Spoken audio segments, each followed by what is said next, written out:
Amurati Akatsi Tizaki Top. Vocês entenderam o que eu falei? Não, né? Mas vocês vão entender daqui a pouquinho, porque nós temos um convidado especial hoje que vai traduzir para nós. Mas antes, aqui no nosso podcast da Estaca Tarumã, tô aqui com a Melissa. Tudo bem, presidente? E aí, Mel, tudo bem? Tudo bem. Beleza. Hoje, mais um jovem que serviu a missão e voltou para conversar com a gente, Eros. Seja bem-vindo. Muito obrigado. Me diga uma coisa, entendeu o que eu falei já no começo ou não? Sim, já sei do que tava falando. É sobre essa curiosidade, né? Que a gente tava conversando. É, Desde pequeno, quando eu tava na escola, às vezes eu tava meio entediado, começava a olhar para as paredes, que quando a gente é pequeno tem sempre um monte de coisa na parede da escola. Daí eu começava a ler as palavras e, beleza, por que não ler elas ao contrário, né? Por que não ler ela no Mano, contrário? ele Muito tava bom. falando alguma língua diferente. Agora que eu entendi. Você não entendeu, Mel? Não. É podcast da Estaca Tarumã. É isso, muito legal. Começamos bem. Eu queria começar com essa curiosidade tão legal que eu achei sensacional isso aqui. Não, obrigado pelo convite. É um prazer poder estar aqui e conversar um pouquinho com vocês. Tá legal. Me diga uma coisa, você fez missão. Sim. Já vamos começar aqui. A minha primeira pergunta, por que você foi servir missão? É uma boa pergunta, né? Vendo pelo lado de ser como rapaz, ter crescido na igreja, sempre, por mais que não se fale, ou dentro da família, alguma coisa assim, sempre tem essa expectativa de ser um missionário, de sair e servir uma missão, porque é um rapaz, e é um dever do sacerdócio. E eu ficar, desde a primária, ficar, beleza, vou fazer quando chegar a minha vez. E fiquei, guardei o assunto. Mas sempre na primária a gente canta de que quer ser um missionário, de que vamos ser bom no exército de Elamã. E eu sempre cresci com esse desejo. Não era algo que eu esperei ter como um clique, uma resposta, assim, essa foi a minha resposta, eu tenho que ir agora. Mas eu acho que foi é como esse amanhecer. Acho que Elder Banner, ele, ele já compartilhou sobre esse, que a revelação, ela, muitas vezes é com o amanhecer, e não com só ligar a luz no quarto. E Uma boa analogia, né? Porque o amanhecer vai devagarzinho e tudo mais. Assim, eu acho que são essas experiências que a gente vai tendo ao longo da vida, pequenas e grandes, que vão formando esse testemunho e esse desejo de servir ao Senhor. E quando chegou a minha vez, Não, peraí só um pouquinho, vou segurar essa parte aí. Mas então você foi da igreja desde sempre. desde sempre, desde de pequenininho, E quem te levava para a igreja? minha mãe. Tua mãe levava. E como que era você criança lá com a tua mãe? Teus irmãos, né? Você tem quantos irmãos? Tenho 2 irmãos, Wesley e Wenders. Você é o mais velho? Eu sou do meio. O Wesley é o mais velho, também serviu missão. E o mais novo está na missão agora também. Eu ouvi dizer que o filho do meio é sempre mais bagunceiro, é verdade ou não? Eu acho que não, acho que é o menor. O do meio é esquecido. Você é do meio? Eu sou a do meio. Então é por isso que ela tá falando isso. Não, assim, mas como desde pequeno a gente ia sempre na igreja, a mãe sempre levava a gente. Levava a gente sozinha. E a gente sempre tava lá, né? Sentava os 3 no banco ali. Bem tranquilo, sem fazer bagunça, sem fazer barulho. Na verdade que sim. Ah, é? Os 3 eram bem tranquilos. Que isso? Isso foi uma coisa... Depois eu vou chamar a irmã de Né pra mostrar se isso é verdade mesmo, né? Beleza, pode achar. Irmã, tem que confirmar pra nós se eles ficaram quietinhos mesmo lá. Ela sempre segurava aí, tira o banco. A estratégia dela era sentar no banco da parede. Assim ela podia sentar na ponta e ninguém estava. É verdade. Aí ninguém foge, né? Coloca o pezinho assim Exato. e vai. Coloca o pezinho e fica aqui. Legal. Muito bem. Então, seu desejo de ir pra missão foi uma coisa que foi crescendo. Foi crescendo. E você em algum momento estava pensando em se preparar pra ir pra missão? essa foi uma parte interessante, né? Porque a gente sempre fica lá na primária, por exemplo, lá pra frente, falta como anos e anos. Daí quando vai chegando, a gente às vezes que não percebe que falta como um ano, alguns meses, que já tá aí, né? Tem que tomar alguma decisão. E quando eu fui chegando perto dos 18 anos, eu ainda tava estudando, tava fazendo um curso técnico, no ensino médio. Daí eu terminei a escola com 18 anos e foi bem na pandemia. E eu fiquei, beleza, não vou fazer nada agora, eu não quero sair agora. É, não sentia que era o momento para eu sair ainda pra missão. Ah, e com o tempo foi passando, a, a pandemia foi diminuindo, e eu já tava perto dos 20. E eu falei, não, beleza. Com 20 eu não saio. Tem que sair dos 20. Então, óbvio que eu ia sair se eu fizesse 20, mas tem que sair A meta era antes. antes dos 20. Antes dos 20. Daí eu comecei a, a orar e pedir ajuda do Senhor pra, beleza, eu quero sair o mais rápido possível.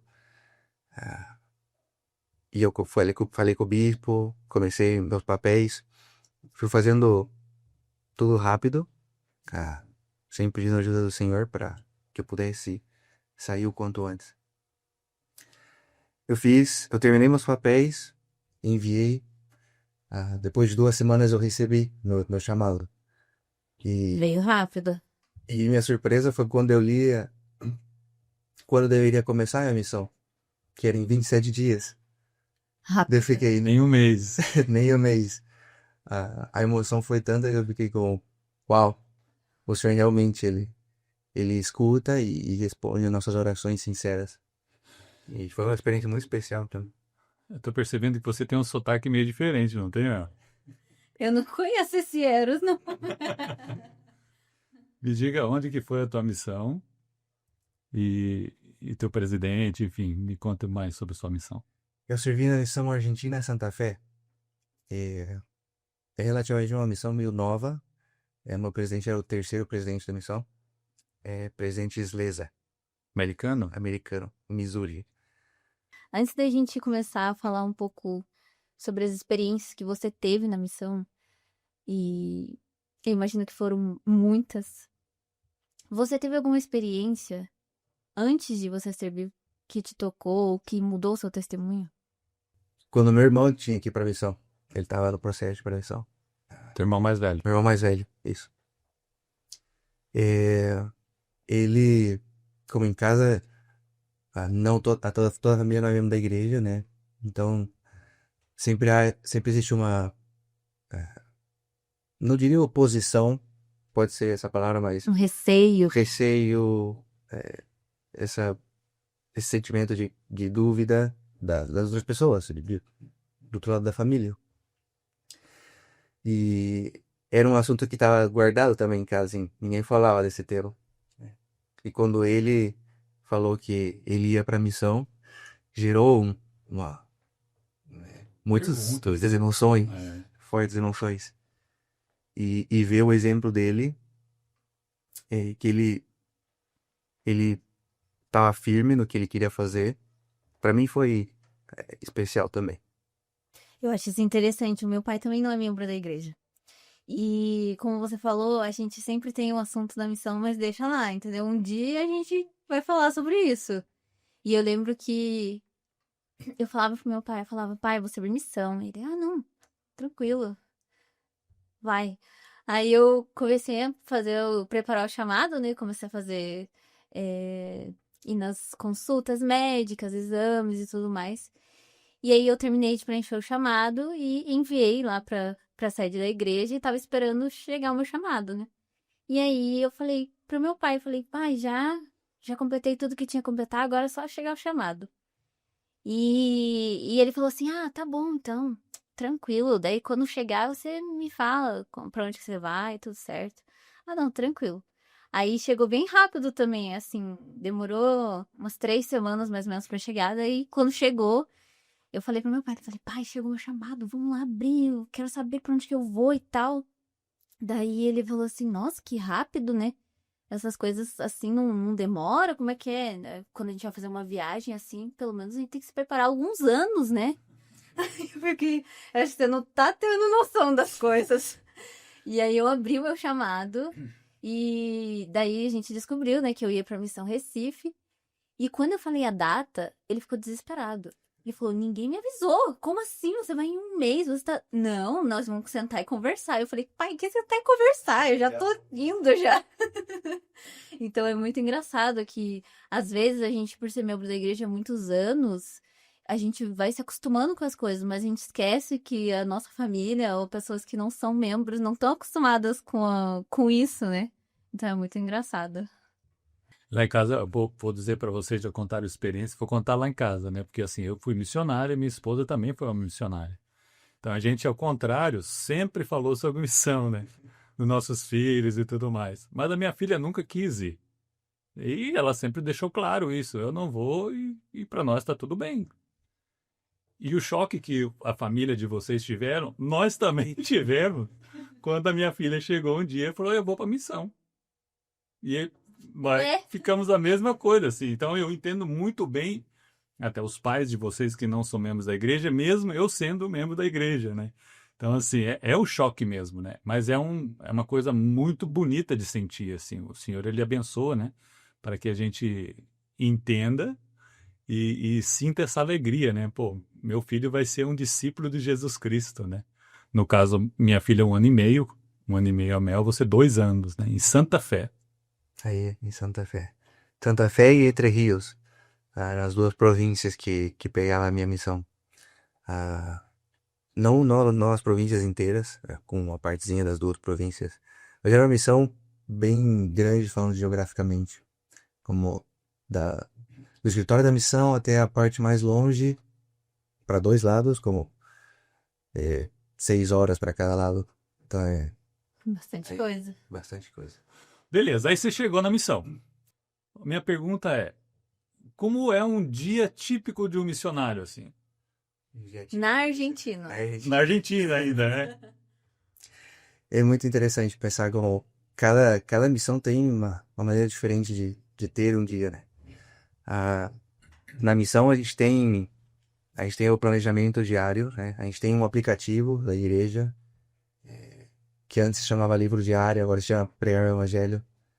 E a missão, ela tem também ela já tem um planejamento pré-estabelecido, né? Tem alguns horários pra gente estudar, pra gente almoçar, pra gente... Tá, mas conta quais horários aí, porque tem gente que não é membro da igreja que quer saber como que é o dia de vocês, assim, desde que hora que vocês acordam. Então, o meu dia, ele começava às 6h30. 6h30 tem que acordar. Quando eu cheguei, começava às 7. Começava às 7, a gente tinha que dormir às 11. Só que daí, Mesmo. um pouco mais pra frente na missão, o presidente mudou o horário pra 6h30, levantar e 10h30 dormir. Já foi uma data Então, 6h30 acorda, 10h30 tem que estar dormindo. Ou deitado, né? deitar e dormir. E lá na Argentina eles têm a famosa siesta, né?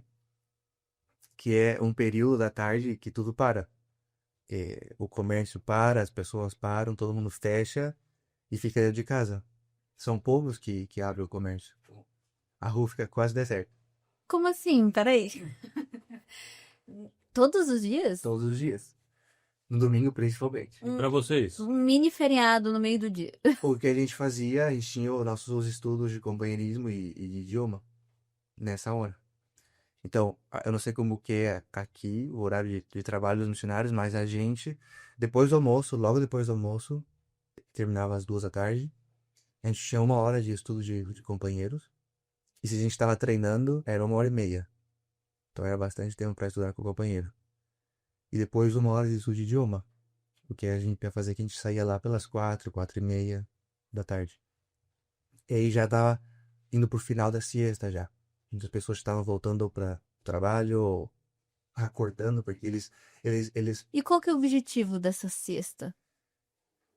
Descansar. basicamente dormir. Descansar. Ah, é tipo um tempo pra descansar. Exato. Ah, entendi. Isso era uma coisa que meu presidente da missão ele sempre fazia, muito, muito, muito foco nisso. Que ele falava que os princípios que vocês estão aprendendo aqui não são só para a missão, são para a vida toda. E principalmente sobre metas e planos. Que se você não tem uma meta, você não vai ter planos e não vai conquistar nada. Então você precisa trabalhar sempre com metas, que é o que o missionário faz também. Cada dia a gente, mais de planejar, a gente começar estabelecendo metas do que a gente queria alcançar naquele dia ou naquela semana. Quais são algumas metas de missionários? Metas direcionadas É. são com pessoas novas que a gente vai encontrar para começar a ensinar o evangelho. Legal. Né? No pregar o evangelho tem uma parte lá que fala que não acontece nada na obra missionária antes de encontrar uma pessoa. Que a gente está lá para encontrar essas pessoas e ensinar elas. Se a gente não encontra, a gente não tá fazendo nada. Então a gente tinha meta para encontrar, meta para quantas pessoas iam conhecer a igreja no domingo, quantas pessoas iam ser batizadas, Então é uma meta de serviço, né? meta de serviço. Muito legal. São quantos missionários na tua missão? Você lembra ou não? Quando eu cheguei, era 70 missionários. 70 na missão inteira. Pra mim, Relativamente poucos, né? eram 3 zonas em toda a missão. 3 zonas de missionários. Quando eu saí, era tipo 150. Caramba, Mais de é 10 anos. dobro, meu. Sim. Porque eu cheguei bem quando estávamos saindo da Pandemia, né? Entendi. Eu e meu companheiro, na verdade, meu companheiro do CTM, nós éramos os primeiros brasileiros de volta na missão. Não tinha. Tava cheio de americano, argentino, chileno. Brasileiro não. E nós fomos os primeiros brasileiros. Depois começou a vir uma enxurrada de brasileiro também. Tinha mais como 20 brasileiros. Nossa. Muito bom. Tem alguma história que você lembra que poderia compartilhar, né? Viu? Compartilhar com a gente, que te marcou na missão nesses 2 anos, assim? Na minha área que eu tava completando um ano de missão, se chamava Cabanha. Era uma ala. E eu tinha saído do escritório para ir para essa área. E eu tava ainda meio novo na missão, porque eu saí do meu treinamento e fui pro escritório. E daí eu fiquei lá por uns meses. Tava ali do ladinho do presidente todo dia. Daí eu tive que já desgrudar dele assim. Também foi um choque. Eu era líder de distrito pela primeira vez, estava treinando as duas coisas pela primeira vez, não tinha ideia do que eu tinha que fazer. Mas eu fui indo nessa área, né? Eu fiquei 3 meses nessa área, 2 transferências. E na segunda transferência, né? Eu já tava meio como. Tava meio não desmotivado, mas como meio triste porque eu não tava vendo as coisas acontecer. Transferência quando troca companheiro, é isso? Troca companheiro, troca de área. Ok. E eu tava treinando de novo, na segunda transferência eu tava lá, tava treinando pela primeira vez, o missionário, era um brasileiro. E eu tava tentando fazer para que a experiência dele fosse a melhor experiência, porque meu treinador ele me ajudou muito com isso. Ele foi muito. Qual o nome do seu treinador? Euler Pérez. Pérez? Diego Pérez. Diego Pérez. Do Brasil? Não, ele é da Venezuela. Venezuela. Mas só que mora em Córdoba, na Argentina. Ok. E esse Elder era Euler Ramos. Ramos, que você estava treinando. Tava treinando. Que era o primeiro companheiro dele, é isso? Treinando que significa que você Exato. é o primeiro companheiro do camarada. É do Rio Grande do Sul. E. Só que, né, eu tava aí meio perdido, porque eu cheguei na área, meu companheiro, ele não sabia muito bem a área na transferência passada. E eu fiquei assim nesse limbo aí de não conseguir fazer as coisas, não encontrar muitas pessoas novas, não, as coisas pareciam que não estavam indo. E olhando no mapa, eu vi um pontinho de membro, que era um membro que não estava indo muito pra igreja. Eu não conhecia, vamos conhecer, né? Daí a gente tocou na porta dele, daí a gente começou a passar pela casa dele mais frequente. Começamos a ensinar ele. Ele começou a vir na igreja. Mas ele também tinha a mulher dele, que ficava dentro da casa. Ele recebia a gente na barbearia dele. E a gente convidou ele para convidar ela para participar com a gente. E ela aceitou. E bem nesse dia que a gente tinha a lição com eles, a gente conseguiu trazer o bispo e a esposa deles também. E eles se conheciam e foi bem especial. Todos começaram a ir para a igreja juntos. E eles tinham 2 filhas. E o bispo comentou sobre a bênção de apresentar as filhas na igreja e tudo assim. E eles aceitaram e convidaram eu e meu companheiro para participar nessa bênção. E para mim foi algo muito especial. Que bonito.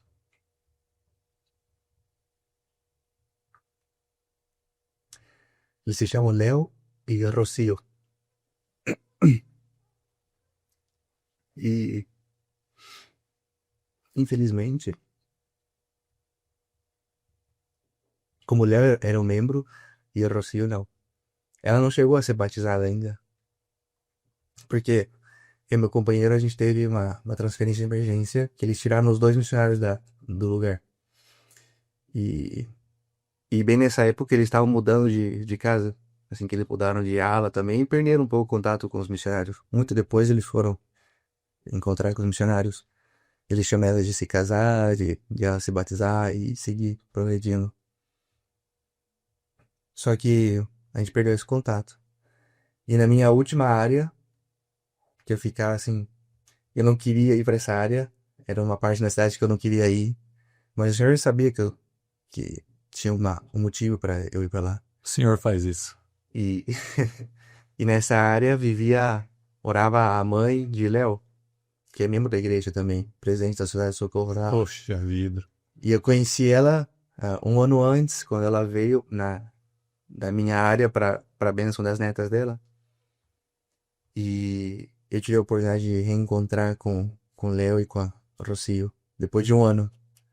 Então a nossa despedida foi muito especial, né? São aquelas pessoas que você encontra assim, que realmente são aquelas pessoas. E tive a oportunidade de encontrar eles 1 ano depois. E eles falaram assim, eu perguntei, qual foi esse 1 ano? O que aconteceu? E eles falaram que a vida deles tinha mudado totalmente depois que a gente tinha encontrado eles. Mesmo que ela ainda não era batizada na igreja. Os princípios que a gente ensinou do livro de Mormon, de ler e orar, ela tinha guardado, tinha atesourado no coração dela. Ele também. E foi algo muito especial. E mais especial é que nessa área que eu tava, 1 ano atrás, eu tava orando pro Senhor para que eu pudesse ser uma ferramenta nas mãos dele. Mesmo que eu não tivesse conseguido encontrar a resposta, saber o que eu tinha que fazer, eu pedia que eu pudesse ser ainda uma ferramenta nas mãos dele. E pouco antes da gente sair dessa área, Léo tava falando pra gente o lado dele, da moeda. Que ele está orando pro Senhor. Como ele tá afastado e um dia ele decidiu orar, né, pra receber a resposta, receber ajuda. E ele comentou com a gente que quando ele terminou de orar, a gente bateu na porta dele. E ele falou, pode ser uma coincidência, né? Mas ele recebeu a gente, ele falava que recebia antes por um respeito, que a mãe dele era membro, tudo isso. E ele achou que foi uma coincidência. E passou um tempinho, 1 semana ou 2, ele tava na mesma situação, orando, pedindo uma resposta. E a gente bateu na porta dele de novo.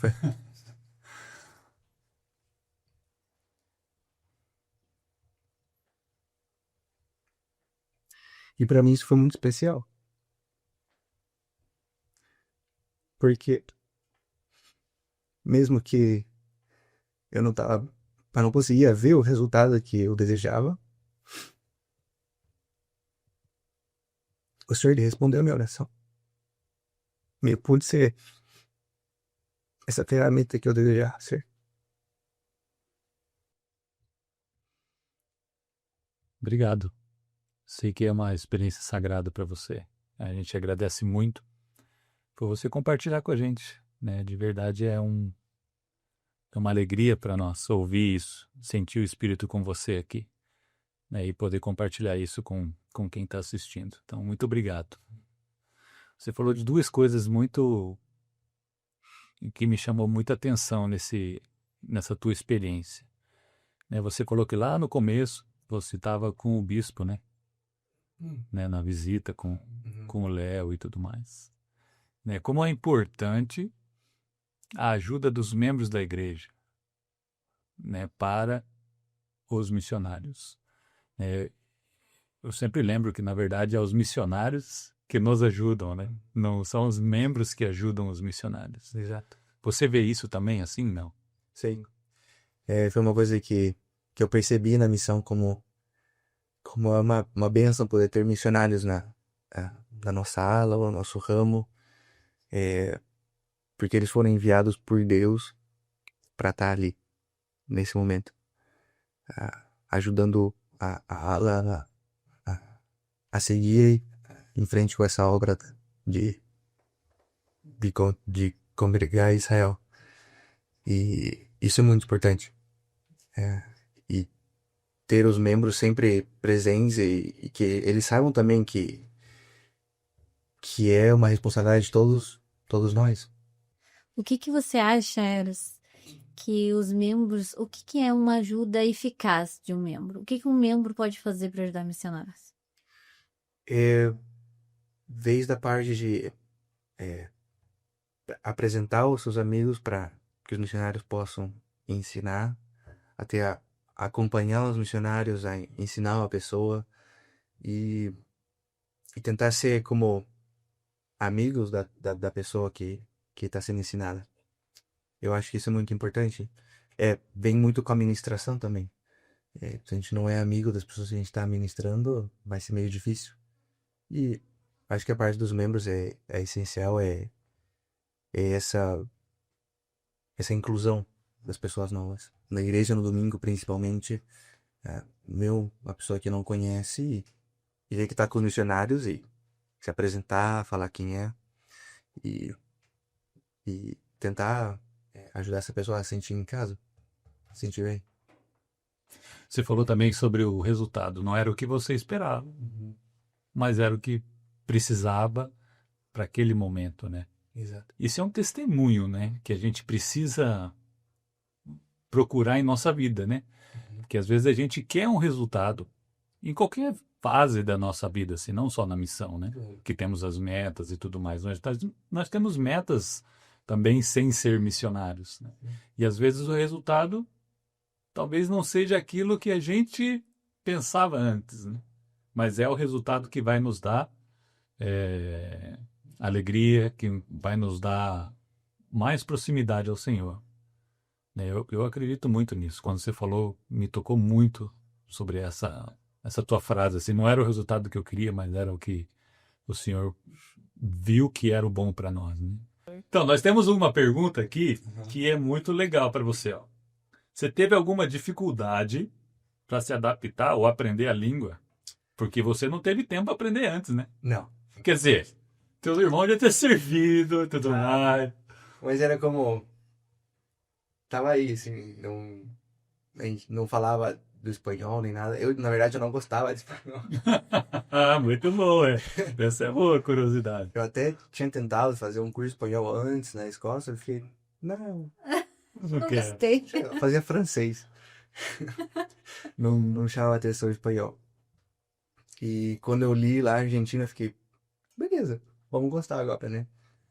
E quando eu tava no CTM, a gente tinha que forçar a gente mesmo a falar em espanhol. Os nossos instrutores sempre ficavam assim, fale em espanhol. Senão eu vou chegar lá falando um portunhol feio. E eu ficava, beleza, vamos falar espanhol. E no instrutor um dia ele chegou assim, ó, vocês sabem, né, que na Argentina eles falam assim, né? Não falam do espanhol normal, assim, comum. Eles falam chiado, assim, né? Deu um exemplo lá. Ele ficou, nossa, que feio que é isso. Que não, né? Só que a gente começou a adotar esse sotaque argentino. A gente começou a praticar e tudo. E eu sempre gostei muito de idioma, assim, né? Estudava em francês e tudo. Eu tava aprendendo inglês antes. Só espanhol que não. Espanhol tava ali. E eu sempre me cobrava de uma maneira mais rígida, saudável também. E eu acho que me adaptei bem rápido ao idioma. Eu cheguei na minha primeira área, eu não fui entender nada. Eu entrei no avião assim, ela começou a falar assim, vocês vão no negócio, eu fiquei, beleza, não vou entender nada do que eles vão falar aqui. Daí na minha primeira área até que foi um pouco mais fácil, eu entendia, eu fui falando assim, e as pessoas me perguntavam, quanto tempo você tem na missão? 3 semanas. 3 semanas? Nossa, não parece? Parece mais, não sei o quê. E Eu acho que eu não tive muita dificuldade para me adaptar com o idioma. É, eu tive meu primeiro companheiro, ele era latino também, falava já espanhol e falava um pouco de português também. Me ajudou bastante. A dificuldade é readaptar a falar português agora. Também. Então, mas assim, você aprendeu lá, então. Teu irmão não ajudou muito você. Não, nada. Você tem experiência em casa, não tem? Sim. Tem a Mariana que fez na Argentina, né, Neuquén, mas também ela saiu sem falar nada, né? Mas diz que e isso é uma coisa que a gente pode falar aqui, é o tal do milagre, Uhum. é o dom de línguas, né, que todo mundo fala por aí, e eu vi isso lá em casa, na primeira transferência, ou na primeira área, né, Mariana já estava falando, e hoje tem o Samuel, que está no Chile, né, e é um espanhol diferente. É outro espanhol. É. E eu vejo eles conversando, a Mariana com o Samuel, É incrível. é totalmente diferente os dois falando assim. Eu não entendo nada, mas eles falam que, nossa, mas é isso, é aquilo, não sei o quê. Uhum. É muito diferente. Mas a rapidez com que se aprende na missão é um testemunho de um milagre, né? De dom de línguas mesmo, né? Porque tem gente que está aqui anos tentando aprender e nada. Eu tô ali no Duolingo lá, mas nada também, né? Não, eu acho isso incrível, porque quando eu fui pra Recife, já era difícil se adaptar com os termos que eles falavam lá, É gírias. outra língua lá também, né? Nossa, era uma coisa era aqui no sul, outra coisa lá, o nome das Por coisas. exemplo, conta aí pra nós um exemplo. Por exemplo, é muito engraçado, porque Então, uma vez eu fui almoçar na casa de uma irmã e ela falou assim, é que eu não sei, né? Eu nunca tinha ouvido. Ela falou assim: "Ah, eu fiz uma caixeira com charque pra vocês". E aí eu fiquei, o quê? Eu acho que eu vou experimentar, né? Eu toda feliz, eu acho que eu vou experimentar uma coisa nova, porque eu nunca macaxeira com charque. Eu falei, nossa, nunca vi isso, né? E aí, quando chegou, era tipo mandioca cozida com carne seca. Carne seca. E eu fiquei, nossa, mas eu já sei o que que é isso. E você comeu alguma coisa diferente lá? Capivara. Capivara. Não acredito, você comeu capivara. Milanês de capivara. Milanesa. E é bom? A carne tem um gosto estranho, um gosto meio forte. É meio difícil de explicar. É um gosto bem forte na carne. Não sei como descrever. Mas isso foi engraçado também, porque foi na minha primeira área ainda, eu acho. Sim, na minha primeira área. É sempre na primeira área. Sempre, tudo é na primeira. O primeiro irmão que eu conheci era um senhor, chamado Pepe, e ele era muito engraçado. Foi bem difícil de entender também, porque ele era mais velho, Isso. ele já não tinha muito dente também, e já dificultava entender, eu ficava... O que ele tá falando? Eu nem sei o que eu tô comendo, mas eu vou comer. O negócio de adaptar do português pro espanhol, todo mundo ficava falando como, é super fácil pra você, né? Porque é bem parecido. Só que eu acho que é aí que vem o difícil também. Porque toda hora eu fico, essa palavra existe? Essa palavra é desse. Porque você fala um pouco diferente e é o espanhol. Só que se não, você tá falando, você fala, a pessoa fica olhando pra você assim, o que tá falando? Eu ficava sempre meu companheiro.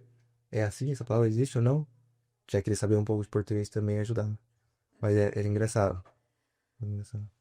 Bom, macaxeira eu sei que é bom. Agora capivara. Mas é engraçado. Capivara, javali, Nossa. comi cérebro, comi língua. Não, peraí. Eu comi. A coisa mais diferente que eu comi foi buchada de bode. Foi na minha primeira área. Inclusive, foi o meu primeiro almoço na missão. Nossa, que beleza, Mel.